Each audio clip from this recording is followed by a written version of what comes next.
Kwe, Tanzi, Scano. Hello, it's Brian and Catherine from Moonstarlodge in South Central Ontario, Canada, bringing you our Indigenous perspective on all things cartomancy, parapsychology, shamanism, divination, as we have been in the business for going on 44 years teaching these skill sets. This reading is for the week of June 16th to the 22nd.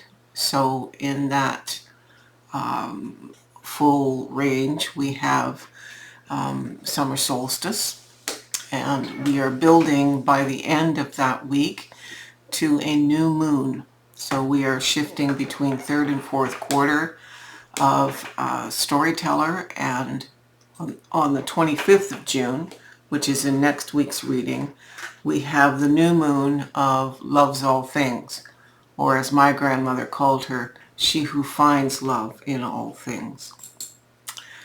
So this week I have pulled more decks than I needed.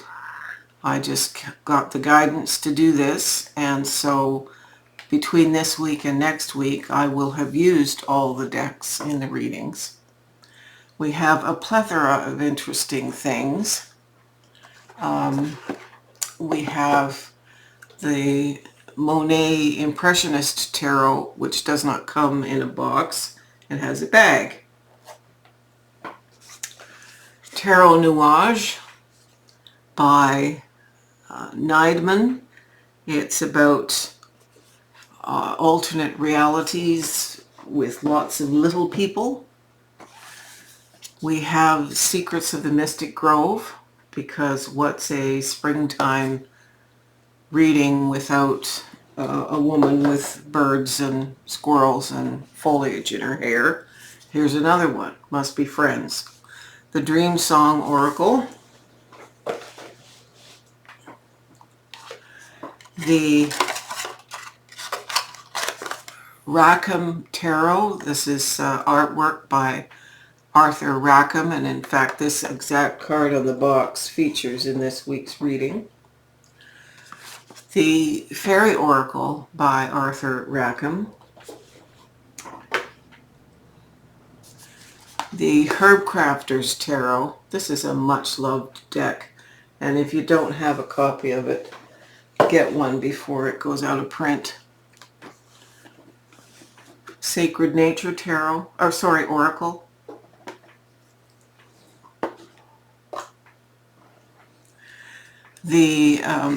It's the Botanical Oracle by J. Stanton. It doesn't give the name on the box, unfortunately. Beautiful deck. This is an original edition. I think he's up to his third or fourth. The Fairy Wisdom Oracle. This was buried in my stash, and I didn't even remember I had it. So it's coming out to play. And last but not least, the Magical Hours Tarot. Another female with horns and foliage and wildlife in the hair. I think if I could do that, I would. So we have a full spectrum set of issues. It's National Indigenous Month. We cover, as I say, summer solstice, National Indigenous Day. Brian and I are out speaking at an event. I apologize for my throat. This is still an ongoing issue. I have serious coffee. This is definitely a coffee read. So, Brian, without further ado, let's go to the cards. So here we have 7 tarot cards from the Magical Hours Tarot, and I could not believe the pull. You'll see why in a moment. And then I have clarifiers, one each from most of the decks that are left, but there's a few that didn't get used. We'll make sure they get used next time. I actually asked Brian if I'm supposed to throw this reading back and reshuffle because I've never had anything quite like this. As we go through, you'll notice we have the King of Wands, or Queen of Wands, Queen of Swords, Ten of Wands, Page of Cups, Knight of Cups, King of Swords, and King of Wands. Did I shuffle well? Yes, absolutely. So obviously all these archetypes are coming out for an important reason, and it has to do with the energies of this particular week as we move very much toward summer solstice. So let's start here with, as we would, with the Queen of Wands, a beautiful woman with flowers in her hair and a cat. This archetype turns heads when they walk in the room, full of the vibrancy, the fire, the passion, the joy of life, the inspiritus, the inspiration, the inner breath. To inspire also means to take the breath in of life. So this queen is with us to remind us that something magical is coming, and we need to rise to this occasion, assume her qualities, and know that there's something powerfully important. As this is, as always, a collective reading, I would say I have been given no inklings by Spirit of what this powerful week means for me personally. So I'm just going with it. The clarifier here is the curandera of fire. A curandera in shamanism is a healer, and that relates to the kings. So the king of fire, the plant is Damiana, but the king of fire is the king of wands. So we have the king of wands clarifying the queen of wands. This is balance. This is the queen who turns her energies inward and personally and for a very small inner circle, whereas the king is bringing the inspiration and leveling up the power of spirit and fire and inspiration for the greater good of the entire community, all the people in contact with this person. So this is an interesting power couple, especially since the King of Wands appears again in this reading. The actual flower that's I mentioned is Damiana. The next is the Queen of Swords, typically thought of as a middle-aged woman, possibly a widow, takes no guff, sees things for as they are, and makes sure that the path is clear of any, and I mean the spiritual path, the personal path, is clear of any detritus that would stop us from seeing the full picture. She's clarified here by the devil. And the devil is a warning against being sloppy, falling into old habits, not just habits of behavior, but habits of thinking. We have to have clear thinking as we journey through this week. So this is not about saying mañana, complacency, I can't be bothered today, I'll do it tomorrow. No, there's no complacency allowed here. The third card is the only pip card here in this line. It's the Ten of Wands. This is about something that we've loved is done. It's now a burden. We need to lay it down. We've put all our efforts into an old project that is complete. There is nothing left to do with this. So the two queens are trying to clean this up for us. We need to lay down and start thinking anew with new inspiration, according to this couple. And it's clarified here by this card.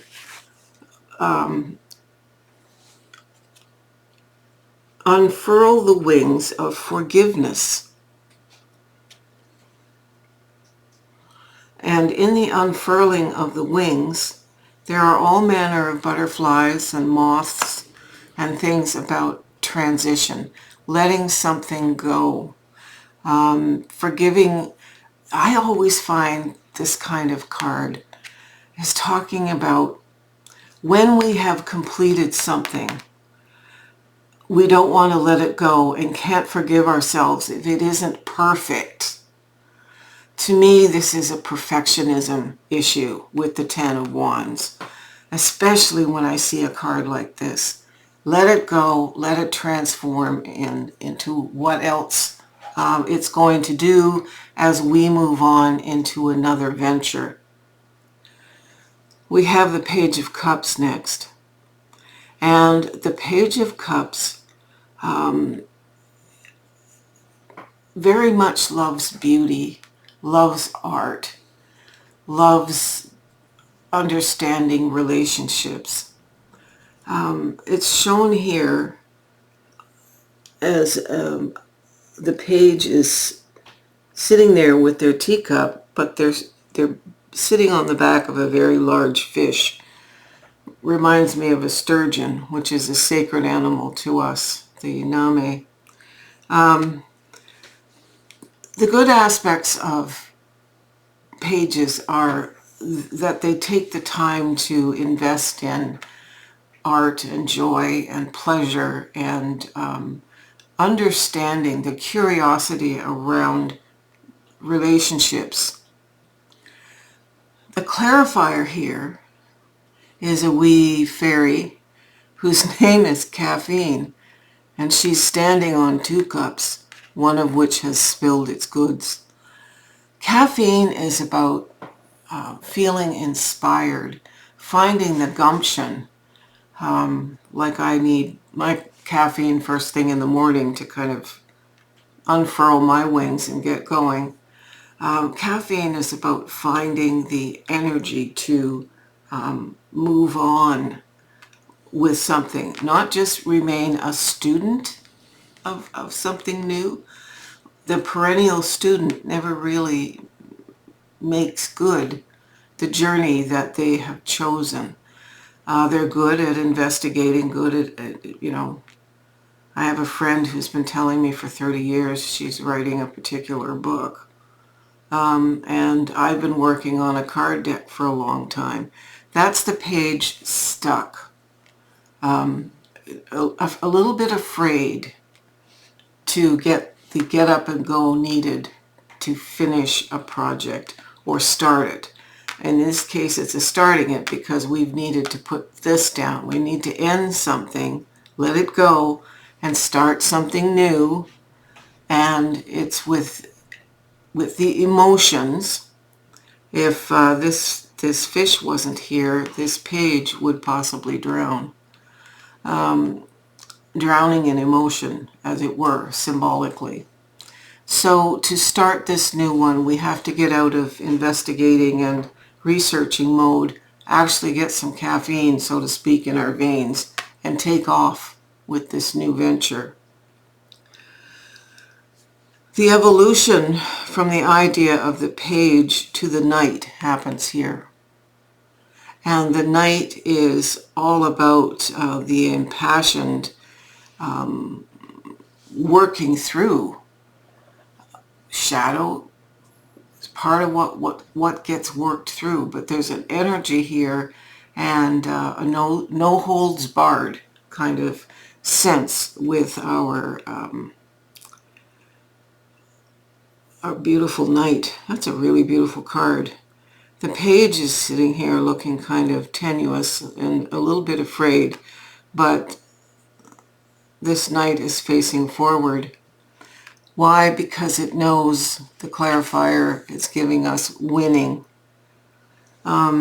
succeeding, victory, and outcomes, victorious outcomes. So there's no question that we can't stay in this mode. We must let this down because success is coming for a new venture. And how do we know we've got some more support? Well, here's this King of Swords. The Queen is down here. The King is up here. The mental legwork gets done, the expansion of thinking, the thinking that gives us complete coverage of all the steps and stages. The wonderfulness of this card is interesting because this King is facing the Queen of Cups. And the King of Wands is facing forward. I find this quite interesting. Okay, so clarifying the King of Swords, we have the Balance card. And that's what the King has, the intellectual maturity, and with the Knight present, the emotional maturity to remain in balance. The plant that this person is covered in is the chaste tree. The chaste tree is a medicine that we use for menopause. The chaste tree balances the hormones so that women have no night sweats or volatile emotions. The chaste tree brings us to balance. The chaste tree is bringing a balance, no excesses. This is holding on too tight, and this is doing a lot of research, but not necessarily moving forward. So we come to the King of Wands, and the King of Wands brings, again, this beautiful balance of energy of the need to start something, have it be inspiring to us immediately as the Queen, but also to the people around us. This reminds me of a trendsetter kind of person. The interesting card that clarifies this King of Wands is the Moon. The Moon can be tricky, the Moon card, but because this is such a positive reading, it's about digging into our personal intuition, looking at alternatives, not always the earth-based practical things. This is about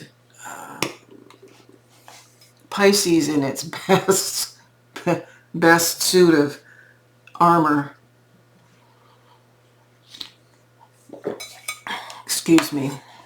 I like that this card is here. There's an awful lot of practical energy being expressed. This is bringing in the mystery and listening to our intuition and doing so from a place of balanced fire in the belly.